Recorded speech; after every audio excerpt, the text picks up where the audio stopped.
എല്ലാ കൂട്ടുകാർക്കും English grammar ക്ലാസ്സിൻ്റെ മറ്റൊരു അധ്യായത്തിലേക്ക് ഹൃദ്യമായ സ്വാഗതം. നമ്മൾ പാസീവ് വോയിസ് എങ്ങനെ ഗ്രാമർ പഠിക്കാതെ നമുക്ക് സ്വായത്തമാക്കാം എന്നുള്ളതിനുള്ള ഒരു ചെറിയ ശ്രമം മാത്രമാണ് നമ്മൾ നടത്തുന്നത്. പാസീവ് വോയിസ് സിമ്പിളാണ്. പാസീവ് വോയിസ് എന്ന് നമ്മളെ ഒരു ക്വസ്റ്റ്യൻ്റെ കണ്ടാൽ നമ്മൾ വെർബ് 3 ഉപയോഗിക്കണം. അതിൽ തന്ന സെൻറ്റൻസ് എന്തോ ആവട്ടെ, അതിനെ നമ്മൾ വെർബ് 3 ആക്കിയിട്ട് മാറ്റണം. ഉദാഹരണമായിട്ട് ഒരു വെർബ് ടു വന്ന് നോക്കാം. വെൻറ്റ് എന്നതിന് നമ്മൾ എന്ത് ചെയ്യണം? വെർബ് ടു ആണ് വന്നതെങ്കിൽ വാസ് ഗോൺ എന്നാക്കണം. റോട്ട് എന്നാണ് തന്നതെങ്കിൽ വാസ് റിട്ടൺ. എയ്റ്റ് എന്ന വെർബ് ടു ആണ് വന്നതെങ്കിൽ വാസ് ഈറ്റൻ. എയ്റ്റ് എന്നാൽ തിന്നു എന്നാണ് അർത്ഥം. അപ്പം എന്ത് ചെയ്യുക? Was eaten, തിന്നപ്പെട്ടിരുന്നു. ഡ്രാങ്ക് എന്ന് പറഞ്ഞാൽ കുടിച്ചു എന്നാണ്, വെർബ് ടു ആണ്. അതിനെന്ത് ചെയ്യുക? Was drunk, കുടിക്കപ്പെട്ടു. ഗേവ് എന്ന് പറഞ്ഞാൽ കൊടുത്തു എന്നാണ്. കൊടുക്കപ്പെട്ടിരുന്നു എന്നിങ്ങനെ പറയാം, വാസ് ഗിവൺ. അപ്പോൾ നമ്മൾ സിമ്പിൾ പാസ്റ്റിൽ പാസീവ് വോയിസ് എങ്ങനെയാക്കും?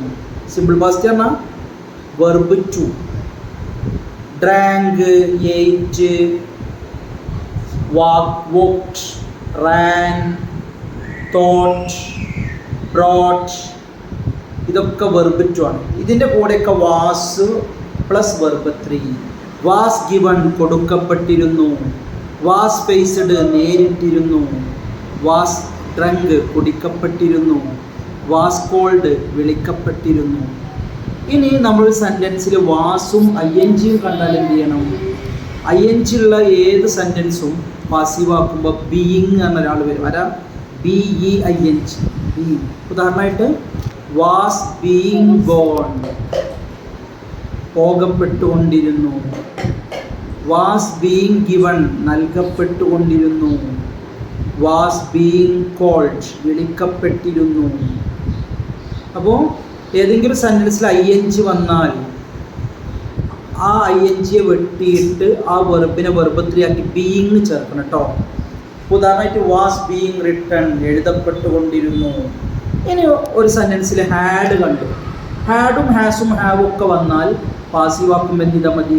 ബീന് ചേർത്തിയാൽ മതി. BEEN, been. ഉദാഹരണമായിട്ട് ഹാഡ് ബീൻ ഗിവൺ, നൽകപ്പെട്ടുകൊണ്ടേയിരുന്നു.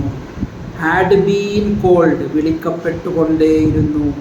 ഹാഡ് ബീൻ തോട്ട്, ചിന്തിക്കപ്പെട്ടുകൊണ്ടേയിരുന്നു. Had been built, നിർമ്മിക്കപ്പെട്ടുകൊണ്ടേയിരുന്നു.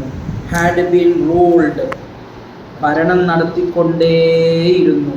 ഇങ്ങനെ നമ്മൾ സിമ്പിളാക്കി പഠിക്കുകയാണെങ്കിൽ ഒരു വെർബ് മാത്രം വരികയാണെങ്കിൽ അത് ഈസോ വാസോ ചേർത്ത് വെർബ് 3 ചേർക്കുക. ING വരുന്ന സ്ഥലങ്ങളിൽ എന്ത് ചെയ്യുക? ING വെട്ടിയിട്ട് ബീയിങ് ചേർക്കുക. ഹാസോ ഹാവോ ഹാഡോ വരുന്ന സ്ഥലങ്ങളിൽ ഹാസിനും ഹാവിനും ശേഷം ഒരു ബീന് ചേർത്തിയിട്ട് അതിൽ സബ്ജക്റ്റ് കളഞ്ഞാൽ മതിയാണ്. ഓക്കെ.